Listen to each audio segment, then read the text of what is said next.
A long time has passed and a reply from Pakistan is still awaited. It is a strange situation. We wanted to recall our representatives. They had no work to do, but then we thought that Pakistan might make it a pretext and say that we recalled them. Therefore, we let them stay there till such time as a reply was received. In the end, we told the World Bank to fix some date for Pakistan's reply so that we might know where we stood. Otherwise, a whole lifetime might pass in waiting. They accepted our suggestion and told Pakistan that they should reply within a week whether they accepted the principle or not, with details to be settled later. When they did this, Pakistan showed signs of life and began to run about. In the end, their honorable minister undertook the long journey to Washington. Many things were said about the issue, neither yes nor no, but that they would consider and so on. The World Bank told them that this reply amounted to a rejection. Should it be taken that they had rejected the proposals, or had they something more to say? Pakistan saw how the matter would end. They felt that if they rejected the proposals and India accepted them, the consequences would perhaps not be good for them, because the effect would have been that our interim agreement would come to an end, the discussion would end, and the World Bank's suggestions to us to pay them crores of rupees would become ineffective.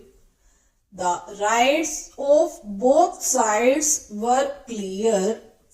Then the World Bank asked Pakistan to give a clear reply.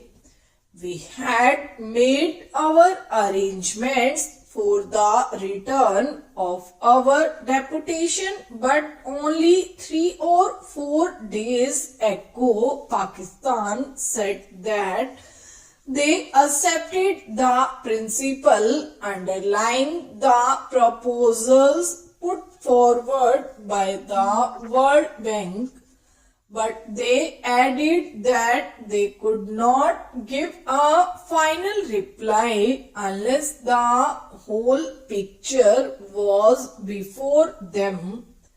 That is the same old legal quibbling.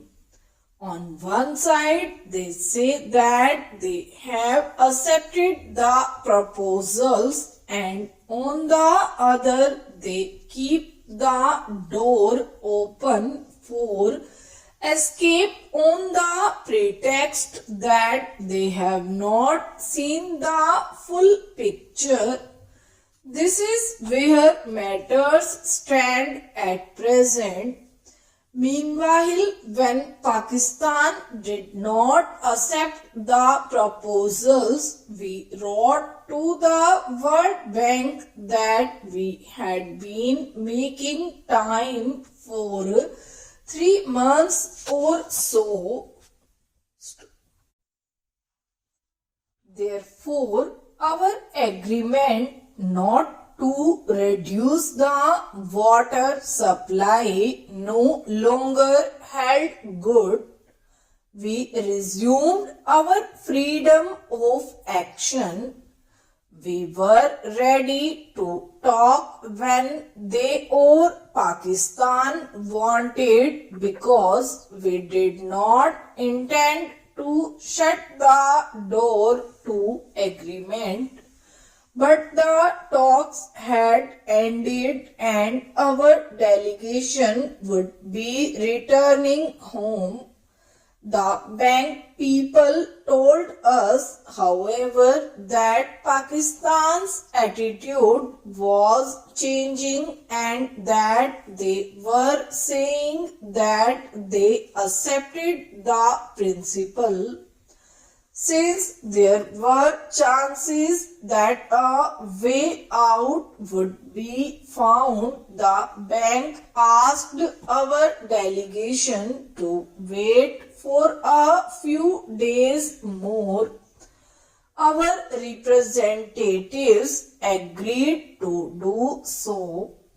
The point is that our former agreement with the World Bank or with Pakistan for not reducing the supply of waters has ended. We have every right to reduce it, but we do not want to stand on legal rights in this matter. We want to do something which would harm neither Pakistan nor us. Therefore, we again told them that we would do nothing in haste which may harm the landowners and peasants in Pakistan. We would give them a chance to make their own arrangements. After all, we had to reduce the supply of waters, but we would do it having regard to the conditions, that is, we still stood by the principles which we accepted in the agreement of 1948. If you have read the Pakistan newspapers, you will see that there is a great storm and outcry as if something is going to take place on July 8 here in Nangal, which would immediately stop the waters flowing into Pakistan and create a drought, as a result of which lakhs and crores of people would die of hunger and thirst. This is wrong and deplorable. We cannot tolerate it. We have told Pakistan clearly time and again that for the present we would not reduce the supply of water. It is a fact that they have built one or two canals from which they can take some water. Therefore, they can take water from their side and we would reduce supplies to that extent. This would not reduce their total supply of water. If they could build some more canals as they intend, then this process would go on. The exploratory talks held under the auspices of the World Bank made it clear that there is no dearth of water. only an arrangement to bring the water to the desired directions was lacking. It is evident that on our side in East Pakistan we have no other source of water than the Sutlej. You can see that from the map.